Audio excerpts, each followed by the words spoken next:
Live from the Business RadioX studio inside Renaissance Bank, the bank that specializes in understanding you. It's time for North Fulton Business Radio.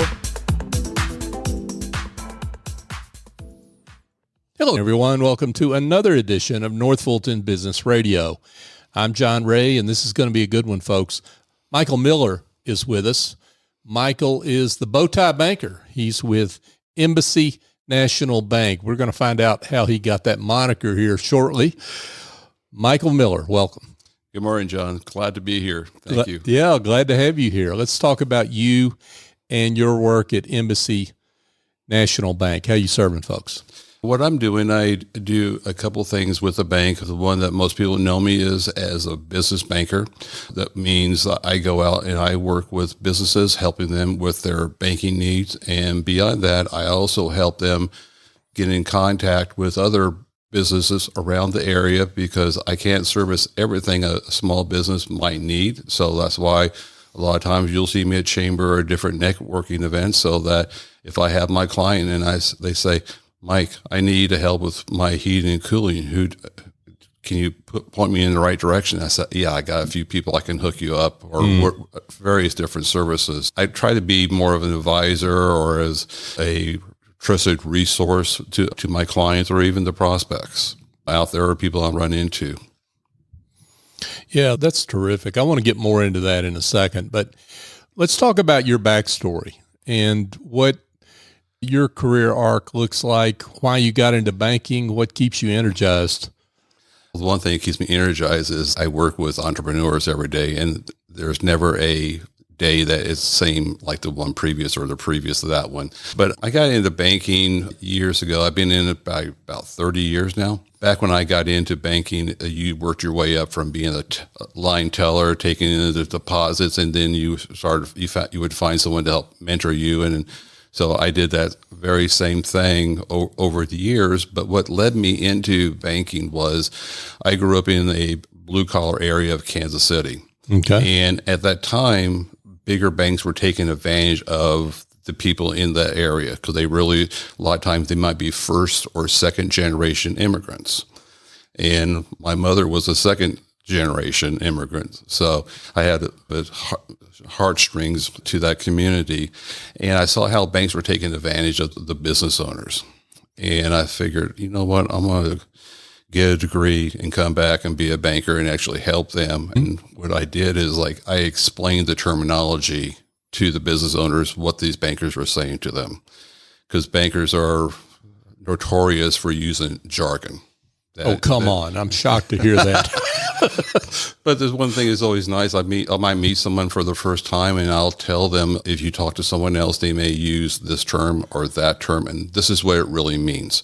And if there's a way if it's a calculation, like a ratio or something, I show them how they can calculate the ratio themselves so that they know if that other person is actually being truthful and forthright to them. So I'm just trying to develop a rapport and just educate the person, or even that might be the entire family is in the business, so that, Mike, he told us the full story, let's work with him. Or, I know of someone who could use his help. So I'm just trying to be of service out there, because it's so hard going through banking if you're a business owner, when you are looking at all these documents, and all the documents were written by lawyers. So I just try to go through and make sense of what's going on. And I'm always willing to sit with the client as long as they need to answer all their questions so that they're satisfied and they're comfortable with everything.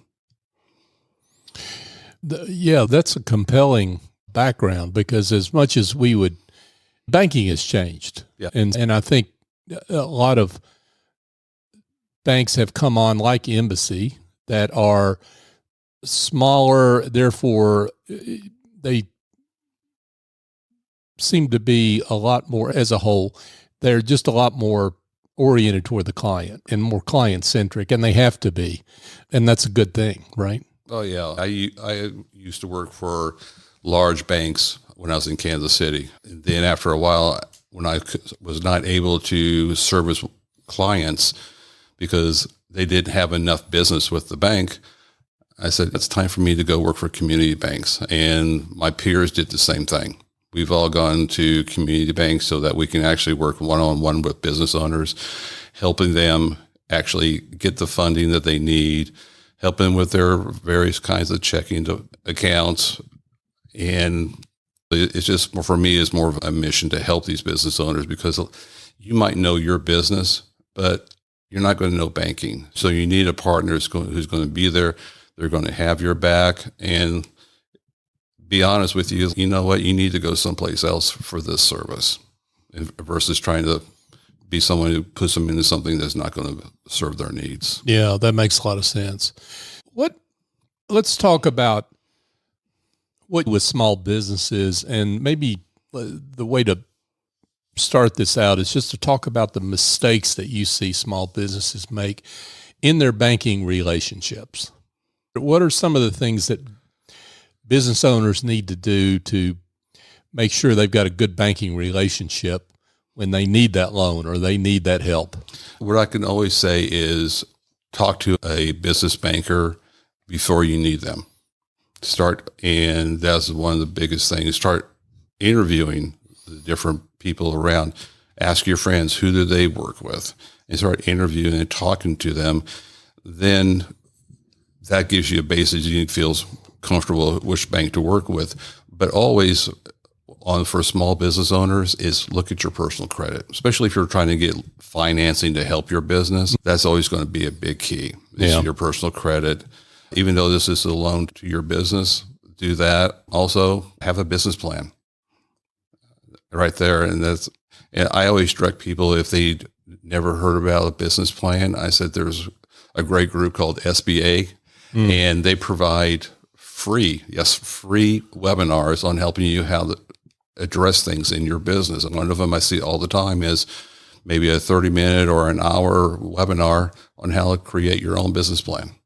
And that's something that bankers are going to want to see. And I believe a lot of small businesses don't grasp enough education on how to run their business, fine-tune and figuring out, all right, this is something I should have someone else do for me. I need to focus on what I'm best at. I want to get back to the first point you made there about building you might say digging the well before you need the water. Exactly. I think we found that out in bold, bright letters, if you will, back in the illustration of that back in COVID. Exactly. When PPP loans came along, and I can't tell you how many business owners that I talked to that were at major banks that couldn't get anybody on the phone, and it was all very automated kind of thing, and they were trying to get in the door there and couldn't.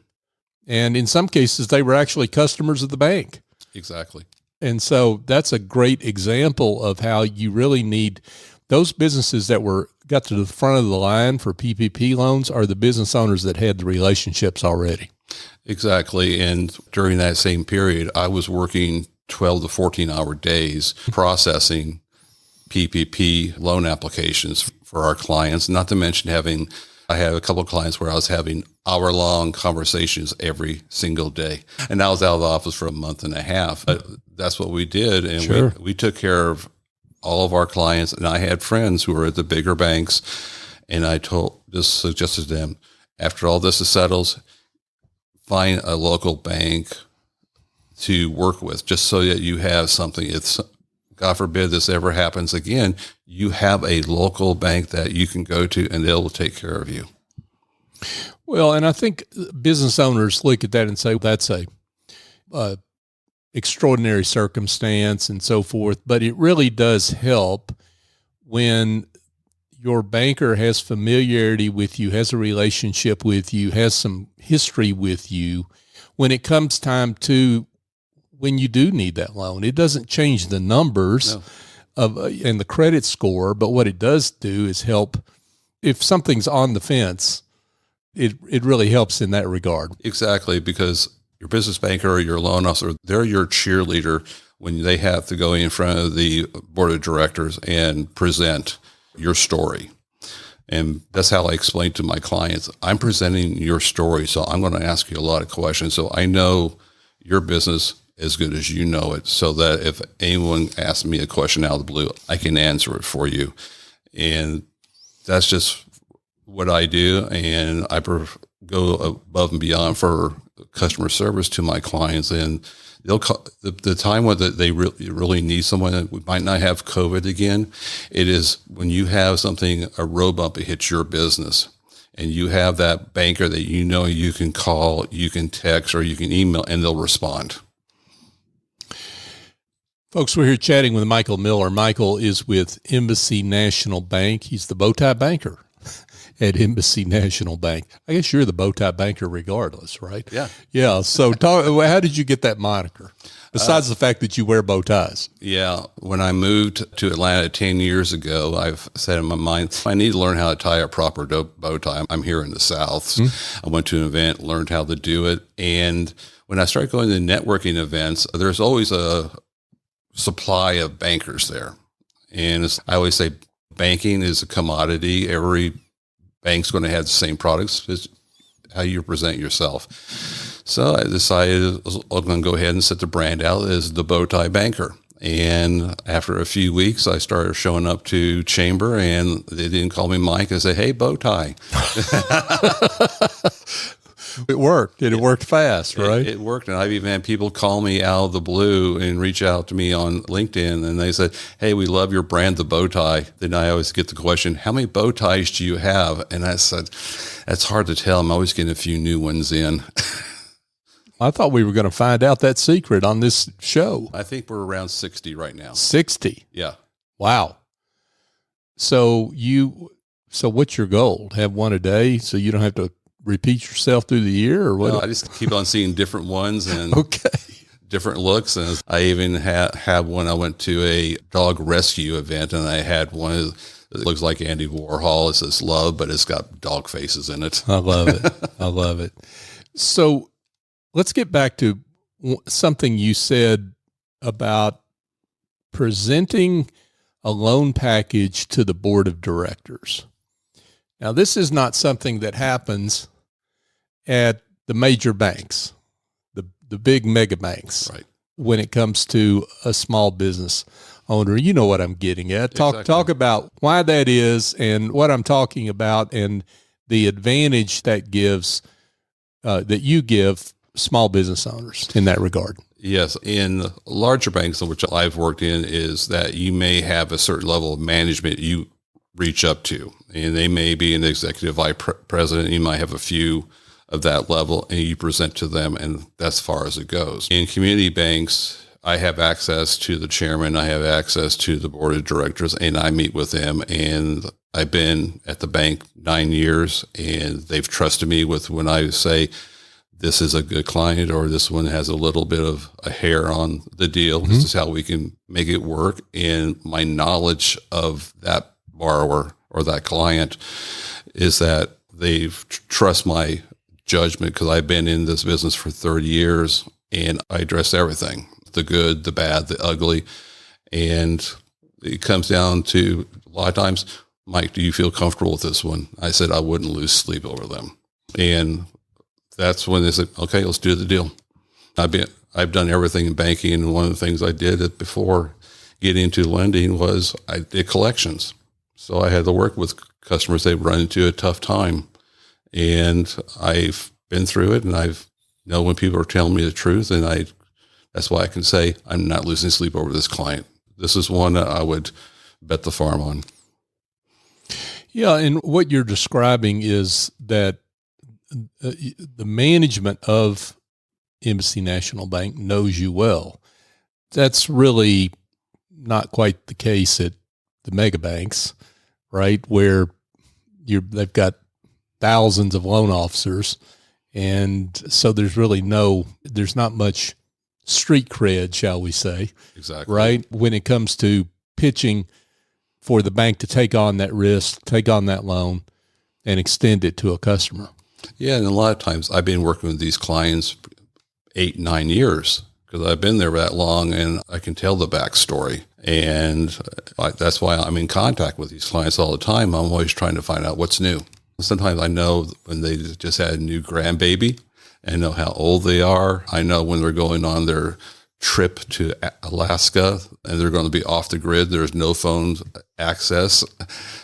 So for me, I enjoy that I developed that kind of relationship, and we have that kind of trust where I even had one client, he was honest to me, telling me, Mike, this is what has happened in my business. And they were very forthright, and it was very devastating but he found out about his business, but he shared it with me because he trusted me that I had his back and I'm looking out for his best interest all the time. And in larger banks, you're lucky if you even get sometimes some bankers that call you back. I've heard that from clients, and I feel sorry for them.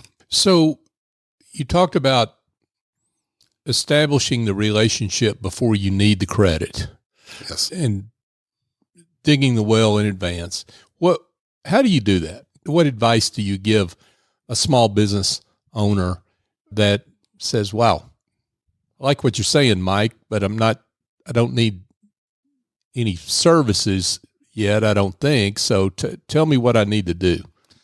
I would just say before you need services is find out when you do, where do you want to go?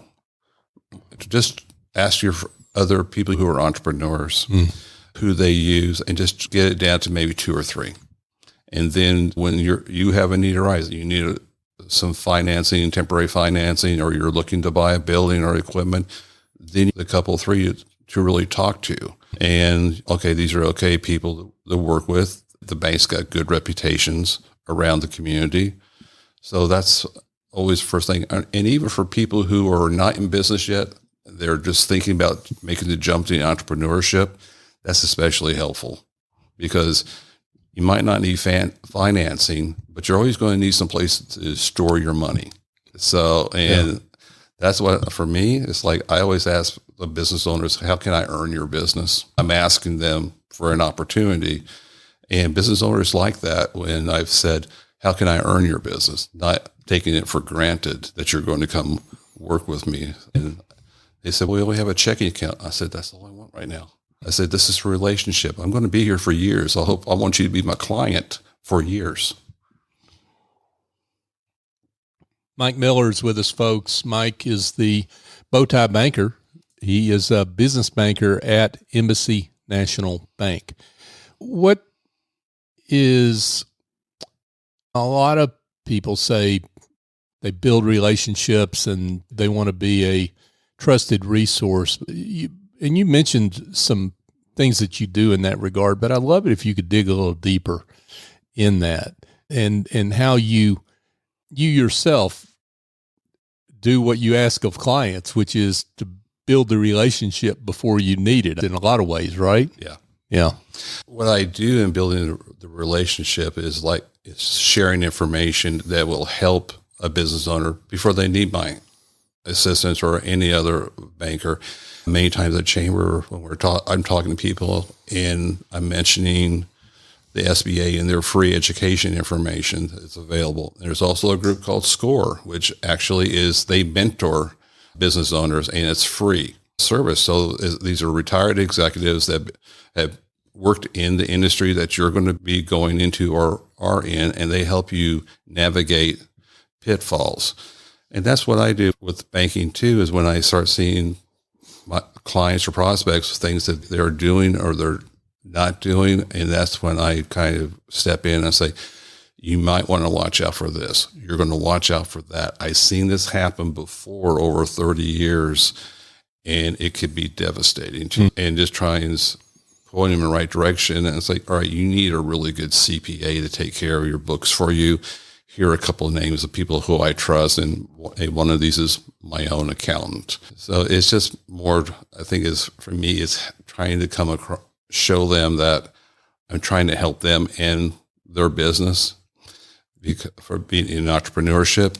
I have a tie to that because my family, my wife, she has her own business. I've had family members that are entrepreneurs. A lot of people who we socialize with are entrepreneurs. I hear the stories. I hear about the thing that keeps you up at 3:00 in the morning because you're worrying about your business. And I tell my clients, prospects, if you have that problem, call me. I probably have someone that can help you. Yeah, shout out to your wife, Veronica. She's done well in her business and in retail too. Yes. Which is My hat's off to anybody that's in retail, for sure. Let's talk about you talk about how a deposit account is a great way to start the relationship. Sure.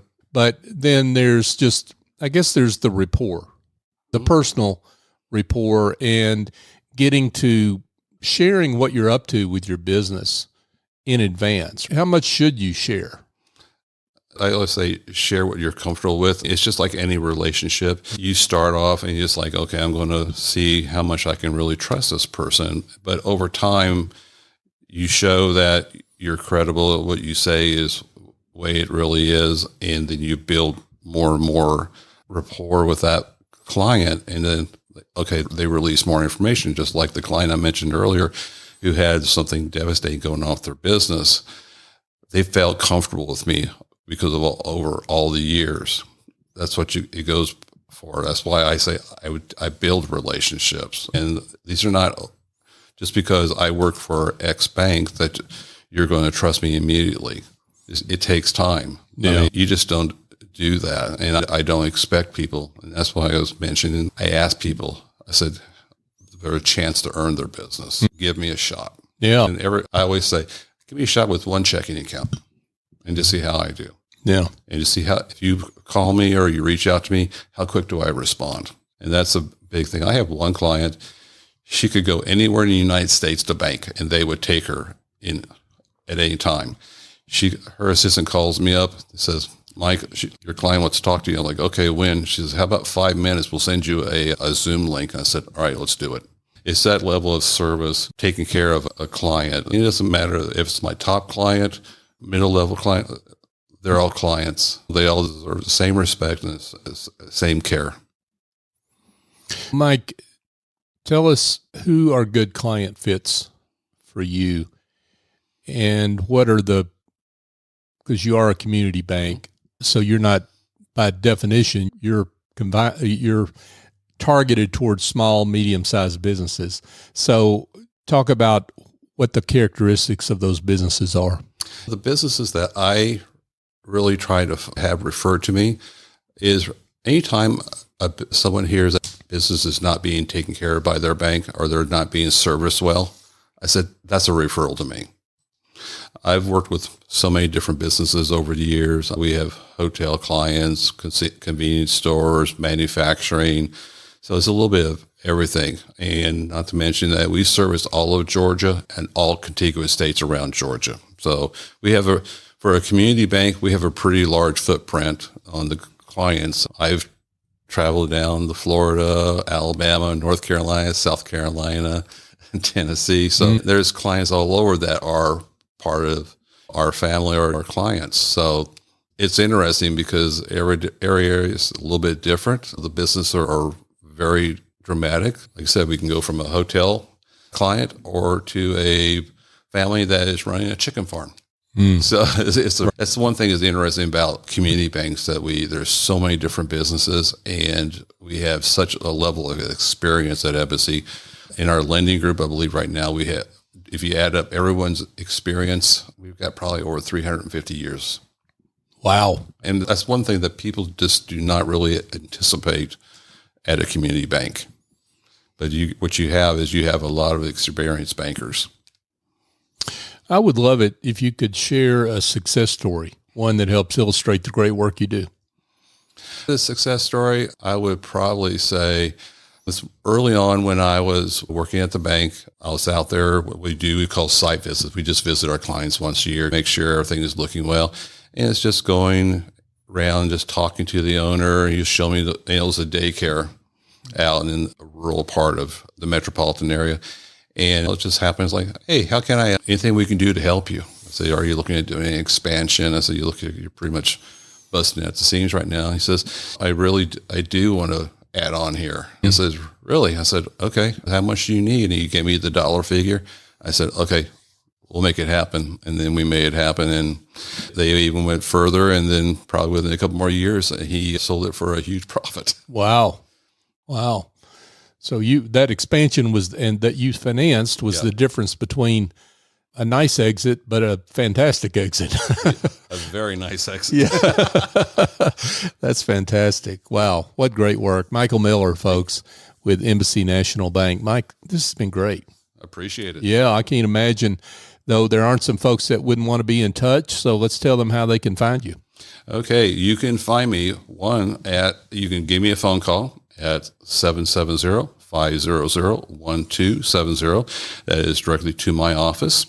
You can also reach out to me via email, and it's mmiller@embassynationalbank.com. Or you can also find me on LinkedIn. Michael Miller with Embassy National Bank. Mike, thanks again. Thank you, John. Hey, folks, just a couple of quick things before we let you go for today. If you're in the expertise business, a coach, a consultant, CPA, bookkeeper, accountant, attorney, and you are having issues with your value, understanding client perception of value, your business development, and your pricing, I've written a book just for you. It's called The Generosity Mindset, A Journey to Business Success by Raising Your Confidence, Value, and Prices. The book is available at where all fine books are sold. You can go to thegenerositymindset.com to learn more. I want to thank those that have bought the book and reviewed it. I'm up to 62 five-star reviews, and that is just a marvelous thing. So thank you to you folks. But if you're interested in that book, go to thegenerositymindset.com to learn more. Also, another thanks I want to give is to you if you're listening to this show, because what you're doing is supporting North Fulton Business Radio, and I am so grateful for that support. We are coming up on our anniversary here of 9 years of doing North Fulton Business Radio, and this is show number 857, and I would never have believed it when we started, but we've only gotten this far because of you. You continue to support us in so many ways, listening to the show, sharing it, liking us on social media, sending us great guests, and I'm just so grateful for your support. Thank you for helping us be the voice of business in the North Fulton region and beyond. So for my guest, Michael Miller, I'm John Ray. Join us next time here on North Fulton Business Radio.